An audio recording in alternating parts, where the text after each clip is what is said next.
শান্তির বাজার মুকুট অডিটোরিয়ামে এক অনুষ্ঠানের মধ্য দিয়ে কবিগুরুর ১৬৫তম জন্মজয়ন্তী ও দক্ষিণা লোকের মলাট উন্মোচন করা হয়। সাংস্কৃতিক আবহে প্রদীপ প্রজ্বলনের মাধ্যমে আজকের এই মহতী অনুষ্ঠানের শুভ সূচনা করা হয়। এরপরই বিশ্বকবির প্রতিকৃতিতে পুষ্পার্ঘ অর্পণের মাধ্যমে গভীর শ্রদ্ধা নিবেদন করেন উপস্থিত অতিথিবৃন্দ। শান্তির বাজার মুকুট অডিটোরিয়ামে আজকের এই অনুষ্ঠানের আয়োজন করা হয়। শান্তির বাজার তথ্য সংস্কৃতি দপ্তর, শান্তির বাজার পুর পরিষদ ও শান্তির বাজার মুখ্যম সাহিত্য পরিষদের যৌথ উদ্যোগে আজকের এই অনুষ্ঠানের আয়োজন করা হয়। আজকের এই অনুষ্ঠানের প্রধান ব্যক্তিত্ব হিসেবে উপস্থিত ছিলেন ৩৬ শান্তির বাজার বিধানসভার বিধায়ক প্রমোদ রিয়াং।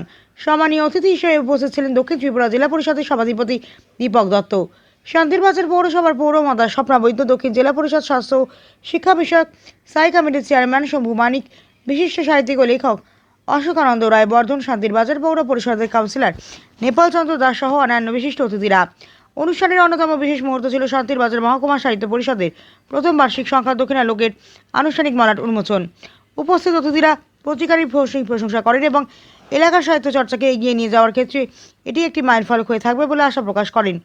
অনুষ্ঠানে বক্তব্য রাখতে গিয়ে বিধায়ক প্রমোদ রিয়াং রবীন্দ্র দর্শনের প্রাসঙ্গিকতা তুলে ধরেন। আজকে অনুষ্ঠানে আগত সাংবাদিক এবং বিশিষ্ট সাহিত্যিকদের সম্মাননা প্রদান করা হয়। অন্যদিকে নমস্কার আপনাদের সবাইকে, যারা এখানে আপনারা বিভিন্ন চ্যানেল থেকে আজকে আমাদের শান্তির বাজার অনুষ্ঠানে এসেছেন। আমরা সকলে জানি আজকে 25শে বৈশাখ আমাদের বিশ্বকবি রবীন্দ্রনাথ ঠাকুরের জন্মশতবার্ষিকী। তো সারা রাজ্যের পাশাপাশি আমাদের দক্ষিণ জেলায় আমাদের 3টা মহকুমা রয়েছে। 3টা মহকুমার মধ্যে যথাযোগ্য মর্যাদায় পালিত হচ্ছে আমাদের যে তথ্য সংস্কৃতি দপ্তরের উদ্যোগে।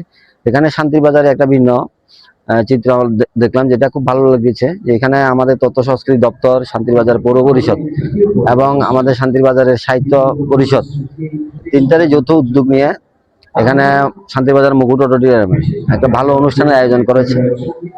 কবিগুরু রবীন্দ্রনাথ ঠাকুরের জন্মশতবার্ষিকীর পাশাপাশি এখানে বিভিন্ন অনুষ্ঠানের আয়োজন করা হয়েছে, নৃত্য, গান এবং পাশাপাশি কবি সম্মেলন।